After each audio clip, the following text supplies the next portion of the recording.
Mark Denholm on Atom Radio.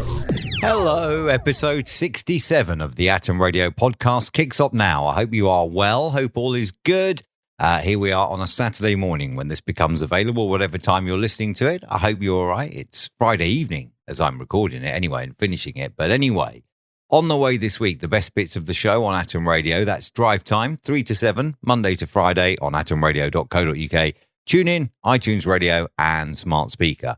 On the way this week, we'll be talking about a strange museum. It's not strange, but it is a museum that's possibly in the wrong location. There we are. That's better. Pimp your home. Some strange ideas that came up suggested for pimping your home. A fashion dilemma I have that I need to solve. Something has been invented that'll ruin your childhood fun. A thought not to imagine, plus a couple of potential dream jobs. Atom Radio. Ooh, yeah. Playing the music you want to hear.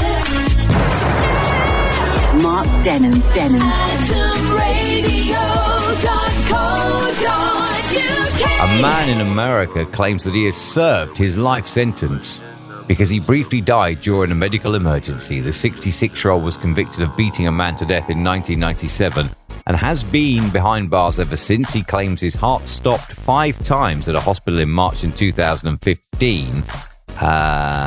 Years earlier, he'd signed a do not resuscitate agreement according to the register. However, the court has quite rightly denied his request to be released from prison because if he can make such a plea, he must be still alive. Quite right too. Rot in jail. Drive Time with Mark Denholm. It is Atom Radio with you online, on mobile and on smart speaker and iTunes Radio as well.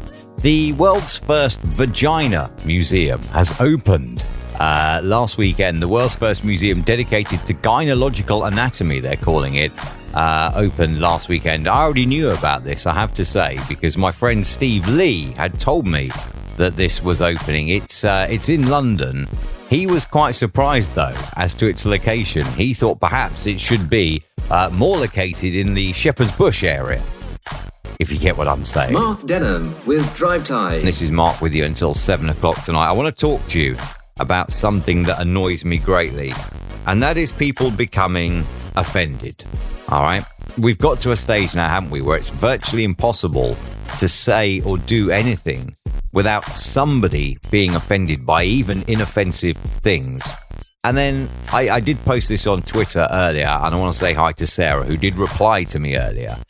The really, really sad thing is when people become offended on behalf of other people who weren't even offended in the first place. So yeah, what is going on? Why is everybody getting offended over absolutely nothing? What's happened? Yeah! Mark Denholm. AtomRadio.co.uk. Strangers have become friends after a nice random act of kindness. Now, the problem is, I can't say one of the ladies' names. Caoimhe. How do you say that? McConway, so Miss or Mrs. McConway, had ordered some baby grows for her daughter, Thea. I think this is F-E with an accent A-H. I'm not doing very well at the names here, am I? They didn't arrive. Instead of the parcel she expected, she did end up getting something in the post, which was a card and a present from a kind stranger who'd spotted the parcel on the side of the road and decided to do something nice. The package had been on some journey, falling off the delivery truck and ripping open with the baby clothes that Miss or Mrs. Conway was expected strewn across the road in Kent. But a woman called Emily had seen this on her school run. She noted down the address of Miss or Mrs. Conway in Lisbon, clearly knowing she'd be missing the clothes for her new baby. In the card, she wrote, "I took a photo of your address and wanted to send a few baby grows for you, which I hope will fit your little one. I would have collected them off the road, but they were strewn everywhere and all dirty and oily. The road is a busy one. Congratulations on your new arrival. Always such a precious time." You see, there are still some good people left in the world. Drive Time with Mark Denholm. The big drive home on Atom Radio. You got Mark Denholm until 7 at 4:16 right now across the UK. We're online around the world.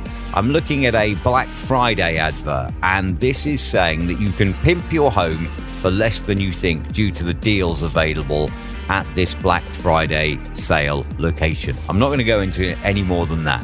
but I'm just looking at the advert here, and the first thing advertised as being something you would need to pimp your home, a laptop. Since when has a laptop been something you would pimp your home with? Like the second one is a dishwasher. Maybe you would pimp your home with a dishwasher. Again, I think it's more of a utility than a home pimping thing. Coffee machine, again, no. TVs, no. This is not what I would describe as pimp your home. This is, like accessorize. Buy gadgets for your home, yeah. But, who on earth pimps their home with it? Yeah, do you know what? I think I need to pimp the home. I'll get a new laptop and it can sit on the coffee table. Job done. Sorted. Mark Denham with Drive Time. You got Mark on a Wednesday afternoon. I need your advice. I have got I'm wearing a pair of trainers today and the right foot squeaks, okay? And it's very annoying. If you're walking somewhere quiet, you hear a squeak every second step. That's very annoying, right? So how can I solve that? And the reason I ask how to solve it is because it's not just this pair of trainers. I have a pair of Timberlands as well where the left foot squeaks. So if I wear the Timberlands, every other step, I get a squeak. And if I wear the Nikes, every other step, I get a squeak. What do? Do I wear the right Timberland and the left Nike together and just hobble? That'll shut it up, won't it? But seriously, how do I stop this squeak from happening? On air at atomradio.co.uk with your very important answers to this question. Drive Time with Mark Denham. 5:15, driving home, thinking about dinner. If you're in the UK, the most popular spots for fast food have been revealed. Fast food lovers in the UK should head to Manchester and Glasgow if they want to curb their hunger. As it's revealed, the cities have 48 drive-thrus each. That's 48 drive-thrus in Manchester and 48 in Glasgow. Manchester has 17 McDonald's, 3 Starbucks, 1 Costa, 22 KFCs, 1 Subway, 1 Burger King, and a Greggs. That's a lot of drive-thrus, isn't it? Further north in Glasgow, there are 19 McDonald's, 4 Starbucks, 2 Costas, 20 KFCs, and 1 Burger King. In third place, it is Birmingham, then followed by Liverpool in fourth and Sheffield in fifth. How can one town have 22 KFC drive-thrus? Like Manchester has 22 KFC drive-thrus. Glasgow has 20 KFC drive-thrus. I'm just thinking about Slough. We have 3 KFCs, but only 1 drive-thru. Wow. Atom Radio. Drive Time with Mark Denham. Wednesday's Drive Time, 6:15 across the UK, wherever you are around the world, because we are online around the world. Thank you so much for checking us out today. You know when you break a bone and you get a plaster cast? Like, firstly, if you break a bone in 2019, they never just plaster cast it, do they? They pin everything now. I mean, I have broken my arm many times, broken my wrist many times. I've broken many things, and they've always just been plastered and healed up. The only one that isn't is my finger, that is pinned up, right? But anyway, a company called Cast 21 has created a futuristic alternative to the traditional plaster cast. It's a waterproof sleeve and doesn't need to be cut off with a saw. I mean, that's the only scary bit, isn't it? It's like when you go and have your plaster cast taken off, they get these great big cutters or a saw or something and they cut it off. Plaster casts are uncomfortable, itchy, and can even give off an unpleasant smell. But casts for broken bones may soon become a thing of the past with this new invention. It's a wide mesh sleeve slipped onto a patient's wrist and then filled with liquid resins, which hardens into shape within minutes. Patients with traditional plaster casts are unable to clean underneath. It's unhygienic and was cause skin sores even, and infections, so say experts. But alternatives now, these come in a wide range of vibrant colours, can make the healing process far more pleasant. The only thing I would say is, you know when you're a kid and you break something and you have to wear a plaster for 6 weeks? Yeah, do you know what? It's annoying. It really is annoying. And as you say, you can't wash and all this, that and the other. But looking at a picture of this new thing, it's much more hygienic, it's open, it's rigid. But where on earth is everyone going to sign and draw on it? Where's the fun in that? Mark Denham. AtomRadio.co.uk. Friday's Drive Time at 3:20. From the news, a woman has been rescued by Meals on Wheels. A lady in her 70s had to be rescued by Meals on Wheels. The unnamed lady, even, she's not unknown, she's just unnamed, went without food for over a week because she could not get out of this situation that she got stuck in. However, the lady from Meals on Wheels then became a little worried. She couldn't get hold of her on her phone to deliver her meal. She contacted the police. They broke in and discovered the woman, who was hungry but otherwise fine.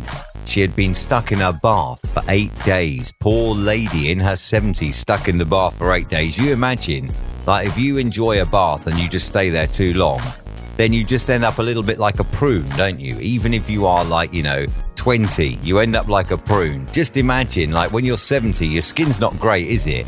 After being in the bath for 8 days. Oh, don't imagine it. Don't imagine it. Drive Time with Mark Denholm. We've done dream jobs before on this show, but there's another one now. Every now and then, a viral dream job will pop up, offering candidates the chance to travel the world, for example, for a nice salary, perhaps testing out private jets or something similar like that. But this is a slightly different one now. This can be done working from home, and the company hiring specifies that the person they choose will have to live somewhere where the activity is legal. It should also be added that the activity can be risky to some people's mental health. It's obviously not legal to do this job in the UK. What is this job? A company wants to spend £3,000 a month on wages to have somebody smoke weed for a month. If you are still keen, there is an American website that is offering this. We're looking for someone to review a wide variety of cannabis products to give our readers an honest and reliable insight on various cannabis products. Not legal in the UK, so if you are sat in the UK now thinking, oh, that's a wicked job. It is, until you get nicked, which you could in the UK. Atom Radio. Drive Time with Mark Denholm. Good news, if you're in the UK, I've now found a well-paying job that is legal. Yeah. You could earn between £30,000 and £32,000. You'll get to live in a plush 6-storey townhouse in Kensington. You will have to do a little bit of housekeeping in addition to the actual job. You are going to look after 2 dogs. Yeah, £32,000. The job is part dog nanny, part cleaner and daily housekeeper, and laundry is required. Food shopping and errands are also included in the job description. So there you go. If you're in the UK and you want to earn £30,000 to £32,000 a year, you'll also get to live in Kensington. Then go on, apply for it. There is that thing from Keeping Up Appearances, isn't there? Hyacinth Bouquet. If you've never seen it, it was an old BBC 90s comedy about Hyacinth Bouquet, who was a bit of a snob. Her name was actually Hyacinth Bucket, but she'd have it pronounced Bouquet. There is that one there where the one of the ladies she's trying to impress gets her to walk her dogs, to which Hyacinth replies, I like dogs. I'm never happier than when I'm frolicking with dogs. So there you are. If you're quite posh, want to live in Kensington and you like dogs, go get yourself this job for $32,000 a year. Drive Time with Mark Denholm. I want to talk about shopping first, all right? Black Friday, essential bit there, day. Black Friday. Black Friday week kicked off today on Amazon with a whole week full of deals. Now that just kind of proves, doesn't it? Black Friday is next week. That's a week away from today. Okay? But then they have a whole week of deals. Just, and it's all based around the marketing, isn't it? Of, like 50% off if you buy now. And you end up buying something that you don't want or need because it's 50% off if you buy it. So it's all about, conning people into thinking, yeah, that's a good idea. But Black Friday has now evolved into a whole week. But then a week is 7 days. So if it is going to be Black Friday week, ending next Friday, it should have started tomorrow, because then you've got your 7 days and that would be a week. And not only that, once you've finished all of Black Friday, there is one other thing as well, Cyber Monday. What do? Do they stretch that out to be a week the other way as well? AtomRadio.co.uk. There you go, episode 67 of the Atom Radio Drive Time podcast is a wrap. All done. Do you know what? I broke many, many things as a child, I have to say, and bones, not things. And I always had the old, the white plaster cast on. And they all got signed, everybody always does something rude, don't they? Your teachers are like, what is that? Not really much I can do with it, is there, to be fair? But then this new one is going to ruin all that altogether. It really is. I can't believe that. And certainly, by the way, if you are thinking of opening a museum like the one that I mentioned right back at the start of the podcast, if I was you, I would open it in Shepherd's Bush. Episode 68 will be the next one of these podcasts. When will it be out? Well, if you subscribe on iTunes Podcasts rather, on Google Podcasts or on Spotify, you will know because you'll get notified. How's that for a deal? Catch you back on Atom Radio sometime soon, Monday to Friday, 3 until 7 with the big drive home on atomradio.co.uk, on TuneIn, on iTunes Radio and on your smart speaker too. Atom Radio. Ooh, yeah. Playing the music you want to hear. Mark Denham. AtomRadio.co.uk